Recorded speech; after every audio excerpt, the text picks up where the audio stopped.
ازيك يا قلب اخوك؟ من كام يوم كده شفنا محمد رمضان في لقاء صحفي بيتكلم على فيلم اسد، وقال ان الفيلم نازل يوم 14، وقال كده تصريحات غريبة. قال ان هو مؤمن بالفيلم ده جدا لدرجة ان هو قعد 3 سنين ما عملش اي عمل ولا في السينما ولا في التلفزيون، وان هو بيحضر بس للفيلم ده. وقال ان هو كمان محبش انه يحصر نفسه في ادوار عبد موتة. يا زلبطة. يعني ايه؟ يعني محمد رمضان حابب ان هو يعمل فيلم للتاريخ، فيلم كده يا صاحبي شيل كيانه ويكون ايقونة لمحمد رمضان. وده بالنسبة للسينما، لان زي ما انت ما عارف ان محمد رمضان بالنسبة للدراما فمحمد رمضان متفوق فيها جدا عن اي حد في الجيل ده حالا. فايه يا محمد يا رمضان التصريحات الجامدة دي؟ انت هتروح بينا لفين يا صاحبي؟ هتعدي الالماني ولا ايه؟ انت بتقول ايه؟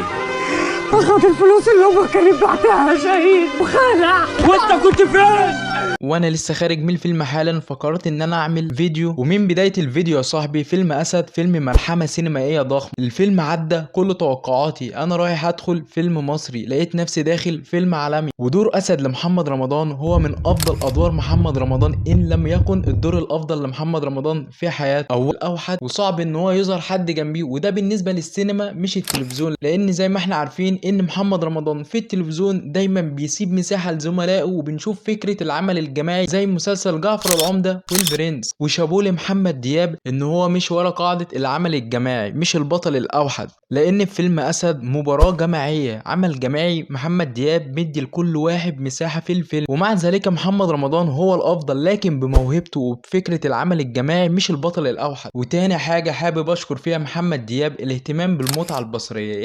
يعني الراجل ده مقدم عظمة من ناحية الاهتمام بالكادرات والسويتش ما بين المشهد والمشهد، ده غير الاهتمام بزي الممثلين والاماكن اللي اتصور فيها الفيلم. بل انا حسيت ان الفيلم ده فيه اماكن اتبنت مخصوص لفيلم اسد. بجد شابوه لمحمد دياب. وهنروح للاداء التمثيلي لابطال الفيلم. الاداء التمثيلي لكل المشاركين كان عالي جدا، تقييم جيد جدا وانت طالع. وهنبدا بمفاجاه الفيلم بالنسبه لي، الفنانه رزان جمال قدمت الدور بشكل كبير جدا، وانا كنت مراهن عليها من بدايه الفيلم. وده غير الفنان علي قاسم اللي كان بجد مفاجاه الفيلم، تقدر تقول عليه الحصان الاسود. الصراحه انا ما توقعتش منه العظمه دي كلها في الفيلم ده. بجد الفنان قدر ان هو يمثل الدور باتقان ويكون الند بالند لمحمد رمضان. وعجبني جدا الفنان ماجد الكدواني، طلع في 3 او 4 مشاهد بس. هو فنان من طراز قديم عالي جدا، مش محتاج ان انا اقيم ماجد الكدواني. وعجبني الفنان كامل باشا، الفنان ده قدم الدور زي ما بيقول الكتاب، وعجبني جدا في الفيلم، وبجد شابوه ليه جدا. وعجبني عمرو القاضي، كان من اكتر مفاجاه الفيلم، وبجد شابوه لكل فنان داخل ملحمه اسد. اما بقى لو رحنا لبطل الفيلم الفنان محمد رمضان، فمحمد رمضان علق على نفسه جدا في الفيلم ده، وده اللي هيخليه يفكر 1000 مرة قبل ما يقبل أي عمل الأيام القادمة، لأن هو وصل لمكان بعيد جدا بالفيلم ده. الفيلم ده حرفيا هيكسر الدنيا، ده غير إن هو مش هيوافق بأي عمل إلا لو في نفس مستوى فيلم أسد عالية جدا. ده غير إن محمد رمضان موصل لك إحساس إن أنت جوه الفيلم لدرجة إن أنت حاسس بيه. وعجبني جدا ان محمد رمضان ادى مساحه لكل اللي بيمثل معاه، وده يرجع للمخرج محمد دياب، لان احنا كجمهور مؤمنين بفكره العمل الجماعي. انا في بطل احبه ان هو يظهر لوحده، بس لازم يظهر جنبيه كام بطل عشان احس ان الفيلم او المسلسل مولع، احس ان في اداء تمثيلي راح جاي، مش مباراه رايحه على لاعب واحد. وده اللي عمله محمد رمضان بالفعل. محمد رمضان ساب المباراه رايحه على كل اتجاهات، واللي عنده موهبه يبرزها في فيلم اسد. وبجد شابوه لكل الممثلين اللي في فيلم اسد. واكتر حد عجبني هو محمد رمضان، لان الفيلم هنبدا بالموسيقى. انا حابب جدا موسيقى هشام نزيه، انا بجد اتاثرت بمود الفيلم مع موسيقى هشام نزيه. كنت حابب اي مشهد فيه دراما فيه اكشن، حتى مشاهد الرعب والدم هشام نزيه كان مقدم عظمه في الموسيقى. اما من ناحيه الفيلم فالفيلم جميل من اوله لاخره، وخصوصا الجزء الثاني من الفيلم معمول بتكنيك عالي قوي. عجبني الدراما والاكشن وتسارع الاحداث في النص الثاني من الفيلم. عجبني مشاهد كتير داخل الفيلم زي مشهد محمد رمضان تحت الماء. المشهد ده لمسني بطريقه كبيره جدا، وتصور بطريقه كبيره واحترافيه. العبيد اللي اتعملت في الفيلم ديت الحملات اللي بتكون ضد العنصريه في وقتنا الحالي. وعجبني جدا كل حاجه خاصه بتفاصيل العبيد، زي اكلهم ومقتلهم والثوره اللي قدموها، مشاهد الذل والاهانه ولحظات الانكسار من اسيادهم. لمستني جدا المشاهد دي. تفاصيل العبيد في الفيلم كان مقدمها محمد دياب بطريقه اكتر من روعه. وعجبني اكتر ان المشاهد دي اتصورت داخل مصر، ما اتصورتش في بلاد اخرى. واللي انا حابب اقدمه لك ان في ممثلين كتير هيغيروا ومخرجين هيغيروا، والاداء الموسيقي وانتقال المشاهد والكادرات شابوه لاي حد شارك في فيلم اسد. وحقيقي محمد رمضان قبل الفيلم ده حاجه وبعد الفيلم ده حاجه تاني. ونصيحه لمحمد رمضان، ركز انت فنان موهوب وعندك كتير وجمهورك مستني منك الكتير وفيلم، فمحمد رمضان هيكتسح السينما السنين القادمه لو فعلا اختار اوراق كويسه زي فيلم اسد وما اختارش اي عمل زي فيلم على الزيرو. محمد رمضان لسه صغير ولسه عنده كتير، والجديد عنده محمد رمضان لسه ما ظهرش. وبس كده يا حبيب اخوك، لو عجبك الفيديو فما تنساش تعمل لايك وسبسكرايب، شاركنا في التعليقات حابب اتكلم عن ايه الفيديو الجاي.